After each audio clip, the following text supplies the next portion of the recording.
Week 11, NFL Power Rankings. Let's go. First off, I've been sick all weekend, so if my voice sounds a little crazy, that's the reason why. I'm starting to feel like I have returned back to normal as if it was a punt return. It feels like it's been like 77 yards past time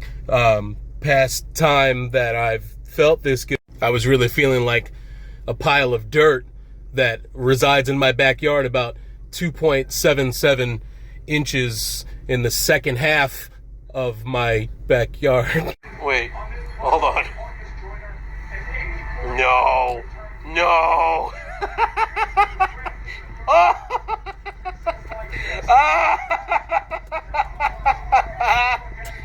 You know what? That was just wrong, okay? And I want to go out and apologize right now. I need to be more sensitive to Jets fans' feelings, especially because after the Jets beat the Bills a few weeks ago, some of the Jet fans that I associate with, that I call friends, were very supportive, very, oh my gosh, such a great game. It's a shame you had to lose. It was a hard form. Very nice and very compassionate. Now that I'm thinking about it, Jet fans my entire life have been this way. They've been such a fucking joy, a blessing to be around. And when the Bills lost in the manner that they did against the Vikings last week, it was the Jet fans there allowing me to cry on their shoulders because they are such amazing people. They are just such amazing fans that make you feel warm and fucking fuzzy inside. Jet fans really are just really good people, and I am ashamed of myself for poking fun at their misery. I mean, returning a punt with 20 seconds left to lose a game is heartbreaking, and I sorry, it's not funny. Or it really is. Whichever. All right, enough of that. More to come later. Enough of that. Let's get into it. Number 32. Houston Texans. When your best offensive weapon, Damian Pierce, only puts up 10 yards on the day, he should probably go play for the Jets.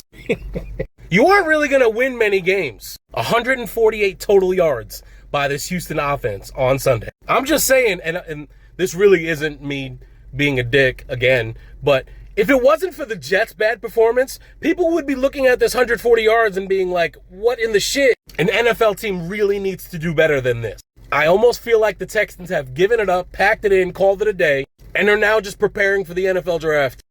Number 31, Carolina Panthers. So the Panthers went into Baltimore on Sunday with not a chance in the world to even coming close to sniffing a win in this game, right? And with the announcement of Baker Mayfield getting the start, it made it even more improbable. But this young Panthers defense came out and said, fuck that noise, and they showed out. They held Lamar Jackson in check pretty much the entire fucking game. Defensively, the Panthers had an opportunity to win this game late. Unfortunately, Baker Mayfield decided to show up and do Baker Mayfield things, just turnover after turnover, and it collapsed all hopes of a win here, of an upset, surprising win. Number 30, Denver Broncos. You know who makes a lot of dumb mistakes? Yes, you're right, Zach Wilson. But in this case, I'm talking about Russell Wilson. And if I was a Broncos fan, I would be over it already. The whole Russell Wilson riding and cooking, the experiment should just be done by now. Now, in this game on Sunday against the Raiders, I couldn't care less who won this game. Both these teams are so insignificant to me that I didn't even watch much of it. But late in the game, after the 2-minute warning, the Broncos were up 16-13. Furthermore, they had the ball. We're trying to seal this game up, Broncos. They found themselves in a 3rd and 10 situation. Russell Wilson drops back to pass, feels the pressure, and scrambles like most quarterbacks would. And Russell Wilson, with his vast experience with such things, decided to throw the ball at the feet of his receivers, turfing the ball so that it wouldn't be intentional grounding, so it wouldn't be intercepted. Russell, you go down and take the sack.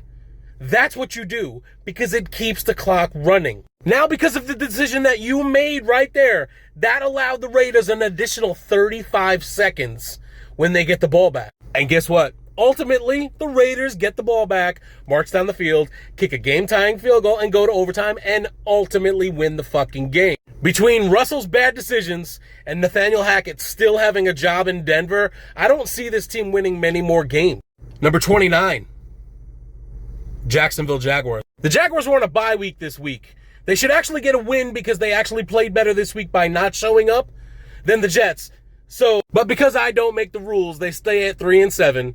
I had them at 28 last week. They dropped to 29. I don't think anyone cares. Number 28, Las Vegas Raiders. Doesn't it just make sense that two of the worst teams in football need overtime to decide a winner? Fortunately for the Raiders, or unfortunately if you're looking at it as the worse you do, the better the draft pick you get, Davante Adams was left wide open in overtime for an overtime win. Now, was that Davante Adams being Davante Adams?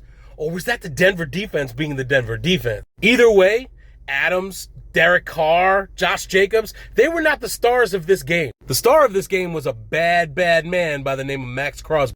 2 sacks, 2 tackles for losses, 3 quarterback hits, 6 total tackles, a forced fumble, and a blocked field goal. My dude had himself a day. And as bad as the Raiders defense has been all year long, at least for one game, Max Crosby filled that gap.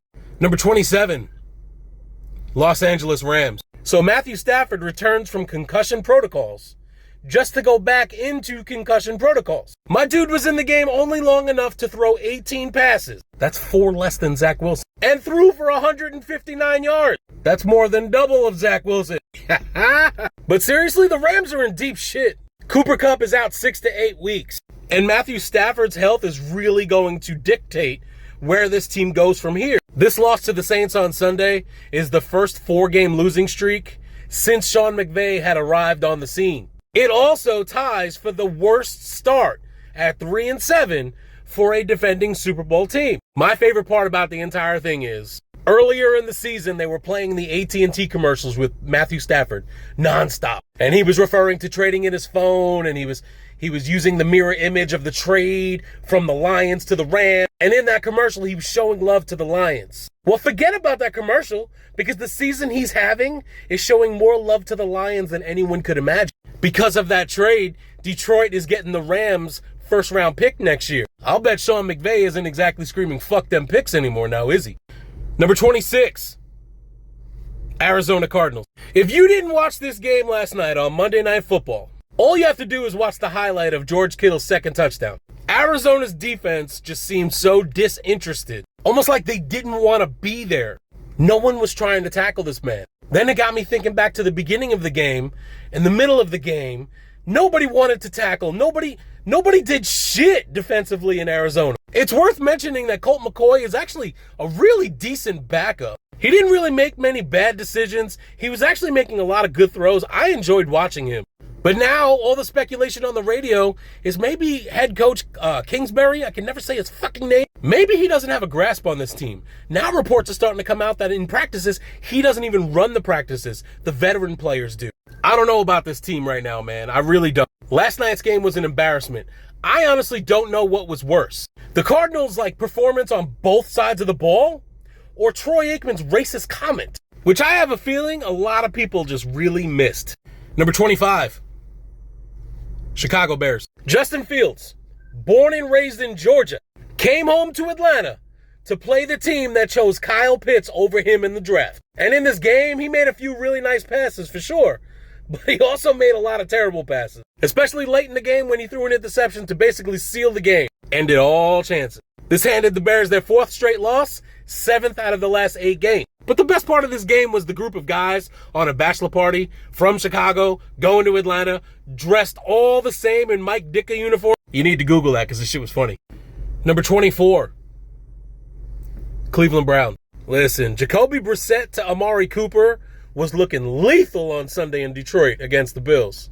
Weird. Kareem Hunt was going off. The Bills had no answer for the game plan that the Browns put in place. On top of that, with this game being moved to Detroit, taken away from a Buffalo home game, Detroit's only 2.5 hours from Cleveland. There were a lot of Brown fans here. The Browns were all in. They were like, yo, we're about to get an upset win here. Then the second half came along and the Browns looked like a completely different team. The wheels fell off the bus. The Browns gave up 25 unanswered points to the Bills. A garbage time touchdown to Amari Cooper late in the game made the score closer than it really was.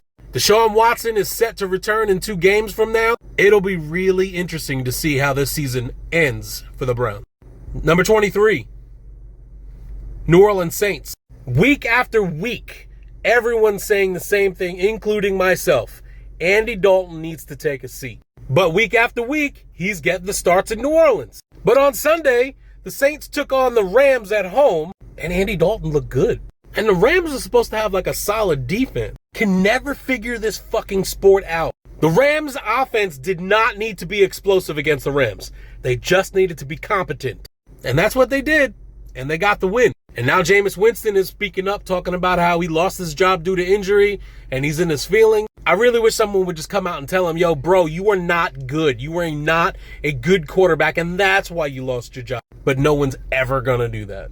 Number 22, Pittsburgh Steelers. TJ Watt is ridiculous. TJ Watt is an animal. TJ Watt is amazing. If you look at the box score of this game between the Steelers and the Bengals on Sunday, it don't look like TJ Watt did shit. But as I said last week, his presence is literally making the defense play better. It might just be a placebo effect. Who knows? But it's working. If you didn't get a chance to see TJ Watt's interception of Joe Burrow via the game or via highlights, go check that shit out. It was absolutely so impressive. The Steelers were in this game all game long until the very end, but they get an A for effort. This was a hard-fought loss. Number 21, Green Bay Packers. Thursday Night Football, Packers hosting the Titans. And to be honest with you, early on in the game, Aaron Rodgers was looking pretty good. Rookie receiver Christian Watson is out here looking like the receiver that Aaron Rodgers has been wanting the whole time. Unfortunately for the Packers and their fans, their offense sputtered in the fourth quarter. Aaron Rodgers started making some really bad Zach Wilson decisions, and a late game comeback for the second week in a row just really wasn't in the cards for the Packers. Too bad, so sad. Number 20, Indianapolis Colts. Once again, Colts defense shows up. They came out here and gave the Colts an opportunity for a massive upset win over the Eagles. But staying true to the theme of the 2022 Colts offense, that offensive line just said, nope, we don't want to win this game. After the first drive of the game, the Colts only had one drive the rest of the game of over 32 yards. All that being said, the Colts had a chance to win this game. And very late in the game, they had a chance to put it away. But Matt Ryan got absolutely destroyed by that Eagles D-line. He took a nasty sack, and the Colts had to settle for a field goal rather than punching it in the end zone to just end the game. And that only put them up by 6. Now, to be fair, the refs missed the face mask call on that drive. It was terrible, a terrible non-call. But truth be told, even if that play was called, I don't have faith that the Colts still would have gotten in the end zone. This was definitely a valiant effort for Jeff Saturday and the Colts, and should be mentioned and should be talked about. But once again, they fall just short and get the L. Number 19, Detroit Lions. All right, last week I mentioned something about how I say Detroit. My wife's coworker is a big Lions fan. He's from Michigan, and he's telling me that it's Detroit, not Detroit. Listen here, I don't care that you're a native Michigan man. The city is called Detroit, 100%, but this team is called the Detroit Lions. Fight me. Oh yeah, and go blue. Speaking of go blue, Aiden motherfucking Hutchinson. An interception, a fumble recovery. Yes, sir! Go blue. Okay, the Lions. Jamal Williams scores a touchdown. Did you know that Jared Goff was blitzed 16 times? Oh, Jamal Williams scored a touchdown. And despite being blitzed 16 times, he was not sacked once. Jamal Williams scored another touchdown. So the Lions get a really nice road win while their home stadium is being used by the Buffalo Bills. This gives them 3 wins in a row. Fuck, I can't even remember the last time that happened. That's probably just an easy Google. But fun fact for you, the Buffalo Bills playing in Ford Field marked the first time since September of 2019 that a home team had a winning record playing in that stadium. Ouch. Number 18, Tampa Bay Buccaneers. Tampa Bay was on a bye week. They remain 5-5. They also remain in first place of the NFC South by a half a game. I had them at 16 last week. They dropped to 18. Yeah. Number 17, Atlanta Falcons. Man, this was quite an entertaining game. Falcons played host to Justin Fields and the Bears. And despite being under 500, the Falcons are fun. They're just like a feel-good team. There were two main storylines for the Falcons in this game. The first one, Cordero Patterson runs back his 9th ever kickoff for a touchdown, setting the record with a run of 103 yards, equaling the total amount of yards the New Jersey Jets had in the entire fucking game on Sunday. Like literally in less than 20 seconds, Patterson had the exact same... That's not funny. Or is it? The other storyline from this game that was actually worthwhile was a bit more concerning for the Falcons and fantasy owners. Kyle Pitts left the game with a knee injury and was later reported that he has a torn MCL. Now that makes this team a little less fun to watch. Number 16. Los Angeles Chargers. Keenan Allen finally returns to the field for the Chargers for their first time since week 1. Mike Williams also returns to the field temporarily, but he did make his return.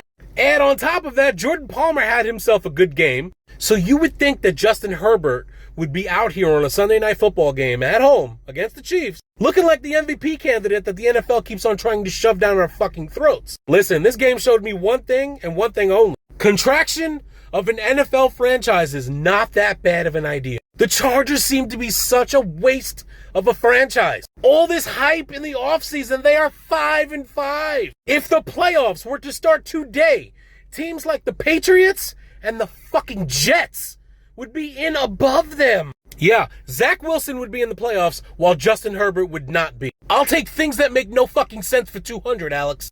Number 15. New Jersey Jets. Zach Wilson, do you feel like you've let your defense down? No. Come on, man. You know they drug test in the NFL. Listen, even if they told you to say that, even if you're faking confidence, bro, man up and own your awful performance. 9 for 22 for 77 yards in today's age of the NFL. Fair. At times, there were 40-mile-an-hour wind gusts in New England. Fair. But on the other side of the field was a terrible quarterback named Mac Jones, and he was 23 for 27 for 246 yards.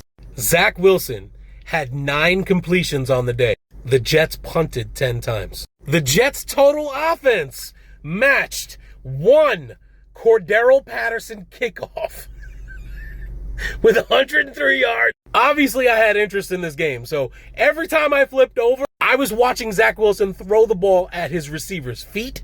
He was throwing the ball over his receiver's head. And quite honestly, it's such a shame because this defense in New Jersey is so fucking good. And when I made my notes for this week's video, I actually wrote, how are Jet fans not calling for this man's job? Zach Wilson. But now, a few days later, I'm seeing reports that Robert Saleh is not taking it off the table, that they'll go somewhere else. And when I saw that report, I'm not going to lie, I got upset. Because being a Bills fan, I want to see Zach Wilson in there every week. I mean, honestly, what other quarterback out there can engineer an offense to only gain 2.7 inches in the entire second half per play? But you know what? It's not funny. This kind of shit happens. And as I said in the opening, people need to be compassionate with Jet fans because Jet fans are so compassionate. Hang on, I gotta see it one more time. Oh boy.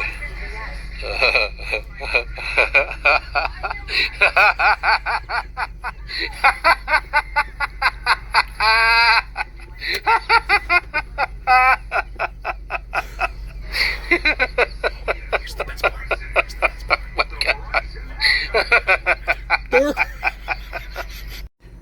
Number 14, New England Patriots. See, I kind of feel bad here, right? The Patriots, they're not going to get much commentary from me in this segment simply because of the performance that the Jets put. Simply because they played the Jets.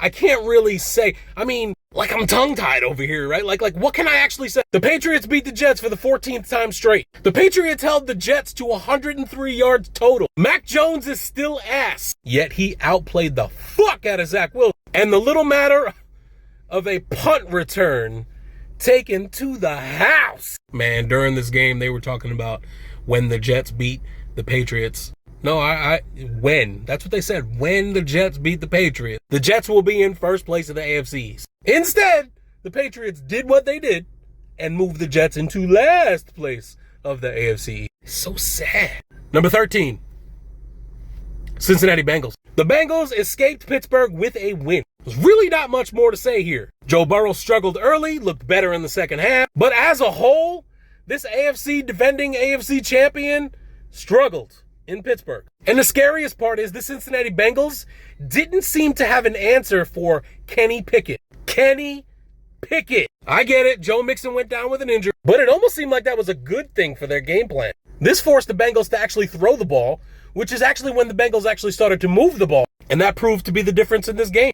Number 12, Seattle Seahawks. Seattle was on a bye week, continue to be 6-4. Because of San Francisco's win, they are now tied with the Niners for first place, but due to tiebreakers and division records, Seattle slides down to second place. I had them at 11 last week. They moved down to 12. Number 11, New Jersey Giants. I think every NFL fan base, including Giant fans, were absolutely shocked with the start that the Giants had to this season. Now, questions are starting to arise. What was it all? What is the identity of this offense? Because you know what? Saquon Barkley struggled against the second worst run defense in football in the Detroit Lions. Earlier in the week, head coach Brian Daboll said if it was up to him, he would hand the ball to Saquon Barkley 50 times a fucking game. And yet in this game against the Lions, Matt Breida stole a bunch of carries from Barkley. So I'm not entirely sure what's going on in New Jersey, besides the fact that they share a locker room with the Jets. Man, I really hope Daniel Jones didn't catch a case of Zach Wilsonitis. Shake it off, Giants. Let's go. Got yourselves a big game on Thanksgiving Day. Let's go. Number 10, Washington Commander. Yeah, I said what I said. Number 10. Amazing things happen when you remove Carson Wentz from the equation. After starting the year 2-4 with Carson Wentz, Washington is now 6-5 with Taylor Heineke. Shit, maybe Heineke's playing with a chip on his shoulder because he was replaced by Carson Wentz during the offseason. I know that shit would bother the fuck out of me. You can see the attitude of the offensive players just being so much better now that Wentz is not there. Washington is starting to make things interesting in the NFC East. I'm fully aware that they're 3 games behind the Eagles, but this team is going to be playing division games down the road against the Cowboys, against the Eagles, against the Giants, and this is a solid football team. Number 9, Baltimore Ravens. So on Sunday, during the pregame show, I watched Boomer Esiason, Chris Sims, all of them. They took what the current playoff seedings were right now and swapped them around to, according to their predictions of how it's going to end at the end of the year. And I'll tell you, if you didn't see this, all of them had the Ravens at either number 1 or number 2. And as I'm sitting here watching this, I'm like scratching my head and my ass, wondering where they're getting this from. Now, granted, they have the easiest schedule to finish the year out. I get that. But in this case, I don't think that matters. And on Sunday, proved and justified how I feel about it. Bro, the Ravens have looked amazing at times this year, but they've also looked like pure asshole. Just like they did this Sunday against Baker Mayfield and the Carolina Panthers. Dude, the Ravens were lucky to escape this game with a win at home. And the only reason why they got this win was because of turnovers. And I don't want to say that, oh, hey, give credit to Baltimore for creating No, it was Baker Mayfield. That's what he does. Listen, people can continue to put the Ravens up in the top tier of AFC NFL teams. You can do that all you want. I'm going to continue to not trust this fucking team. Number 8, Tennessee Titans. Well, damn. Titans sure did look good on Thursday night against Green Bay, didn't they? And you know what?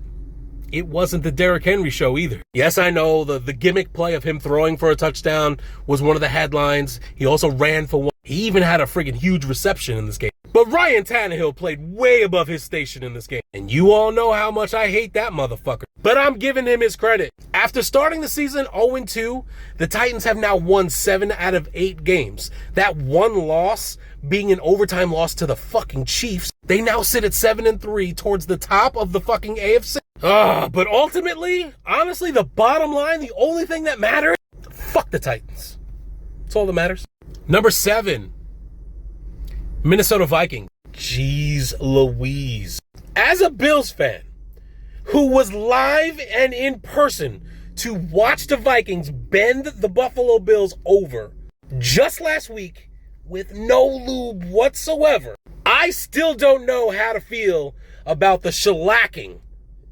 Is that a word? It was like 1980s word. That the Cowboys put on the Vikings this week. Did the Bills lose to an overrated team? Were the Vikings just due for a loss? Were they hung over from such a wild and crazy win last week? Whichever way you choose to look at it, the bottom line is, at home, the Vikings were just embarrassed by the Dallas Cowboys. And this game unleashed all the haters about the Vikings and their record. The Vikings are still 8-2. They're still the 2 seed in the NFC. But there are plenty of people out there making valid points that this team could be, should be, would be 5-5. Me personally, I think this team is still pretty good. But damn what the Cowboys did to them. Number 6, San Francisco 49ers.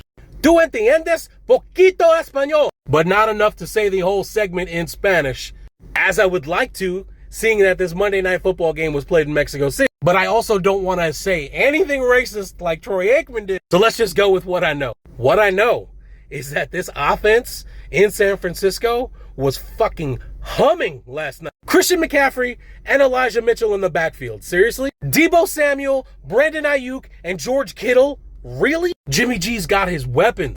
Why can't they do this every week is what I'm saying. Dude, the Niners they just beat down Arizona for everyone to see. Garoppolo threw 4 touchdown passes, no turnover. And they have a defense. A few weeks back, I went on and on about how good this team is. And I was saying like that they're going to lose like 1 or 2 more games the entire year. Yeah, and then the following week, they look like ass and made me look stupid. So I'm not ready to do that yet. However, if you take the microscope out and literally just look at last night's game and last night's game only, this is the best team in football. Scary motherfuckers, and I am glad they are in the NFC. Number 5, Miami Dolphins. Dolphins were on a bye week. They stay at 7-3. They are now tied with the Buffalo Bills for first place, but being that they beat the Buffalo Bills, they remain in first place of the AFC East. I had them at 4 last week. I bumped them down to 5. Number 4, Philadelphia Eagles. The fucking sun came out. Well, this game was very interesting, wouldn't you say? Eagles, Colts in Indianapolis. The Eagles got outplayed by the Colts 1 week after they lost their first game to Washington. This right here is going to give reason for the haters to come to the surface. Are the Eagles as good as their record claims that they are, 9-1? Maybe not. But there's no such thing as style points in the NFL. I say it every week. The fact of the matter is, if the playoffs started today, the NFC route to the Super Bowl goes through the link. Can they be beaten? Abso-fucking-lutely. But in that fourth quarter, Jalen Hurts showed when they need to turn it on and grind out a win, they can do it. So while there is reason to doubt this team, they're still 9-1. And in my opinion, the 4th best team in football. Number 3, Buffalo Bills. 77 inches of snow fell in Orchard Park. Oh my God. I am just right this very second now realizing that they got 77 inches of snow. 1 inch per yard that Zach Wilson threw. The Bills game had to be moved to Detroit to be played at Ford Field against the Browns. This took away the home field advantage. A lot of diehard Buffalo Bills were stuck at home, having to dig their way out. But that does not mean that Bills Mafia did not play a huge fucking part in this win. The Bills literally would not have won this game. They wouldn't even have shown up to the fucking airport had it not been for Bills Mafia going out, going to players' homes, digging them out, getting them to their vehicles, getting them to the fucking people that were picking them up. Their plane to Detroit actually left 30 minutes late because of some stragglers that were making it to the plane. Bills Mafia is fucking amazing, and not much more needs to be said about that. Earlier in the week, the Bills had an illness running through the fucking locker room where they couldn't even practice. Then the snow came and they couldn't practice then either. They have a soul-crushing loss to the Vikings last week. Then they have 1 day of practice to prepare for the Cleveland Browns. Deal with all this snow. Deal with having to go to Detroit to play a home game. All that being said, it's not unusual to think that the Bills would have struggled early in this game. And they certainly did. I thought for sure they were going to lose this game. At one point, if you didn't watch this game, Stephon Diggs had not seen 1 target right before halftime. And he went over to Sean McDermott, and they got close, and they spoke. Man to man, face to face. There was no dramatics. It was simple whispering in each other's ear. And I can only imagine what is being said. Sean McDermott's like, listen, man, we're trying to win this game. And Diggs was like, well, we're not playing by the best option. McDermott's like, well, what do you think the best option is? And Diggs said, the best option is to find me in the fucking end zone wide open. And that's exactly what happened. In the second half, the Bills came out looking like the Buffalo Bills. Actually, they really didn't because they were running the ball a lot more than they normally do. At the request of the Detroit Lions via a Twitter post, the Buffalo Bills locked up, they turned the lights off, and they didn't break any fucking table. We'll see you in 4 days, Detroit. Thank you for your hospitality. Number 2, Dallas Cowboys. All right, if you're old like me, you remember the movie Debbie Does Dallas. I don't know how many of you out there have actually watched this. I know I haven't. But on Sunday, we watched something with a very similar plot. Although this one was called Dallas Does Minnesota. God damn! 1 week ago, there were so many people out there questioning the Cowboys defense. They had one bad game against the Packers, and the world started to fucking fall apart. I guess the Cowboys didn't like that chatter, because they came out in Minnesota with the fucking vengeance. They only allowed 3.4 yards per play. They had 7 sacks. And this was quite possibly Micah Parsons' best game of the season. That is before he got hurt. I do have a question about that. When you're up 34 points and your best defensive player, maybe your best player on the entire fucking team gets hurt. When he's evaluated and they say he's okay, why would you bring him back into the game when you're up 34 fucking points? There was literally no reason for that whatsoever. And the Cowboys are fucking lucky that nothing happened. But as it is, Cowboys get a monster win, move to 7-3, and seriously has the entire NFL world like a buzz right now. It's nuts. Number 1, Kansas City Chiefs. Patrick Mahomes in his career is 13-7 in games in which he is trailing at halftime. Okay. For perspective, no other quarterback since the merger in 1970 is even at 500. It almost seems like he enjoys being behind at halftime. Like he plays better. Like he does it purposely. Travis Kelce is literally hands down the greatest tight end to ever suit up. I'm sorry, Tony Gonzalez. I'm sorry, Shannon Sharp. Jason Witten. These dudes are all bums compared to Travis Kelce. The Chiefs on Sunday Night Football beat the Chargers with another touchdown in the final seconds. Just what they fucking do. And now own a 3-game lead in the AFC West. This team is good. All right, fuckers, that's all I got. I want to sincerely apologize for the no cursing last week. I know it was strange. It was fucking hard for me. But fuck all that noise. It's all fucking back now. It has returned. Just like the Patriots returning a punt for a touchdown. Like seriously, it's never going to get old. It's almost as good as the butt phone. Once again, thank you for watching. Love you all. We'll see you next week.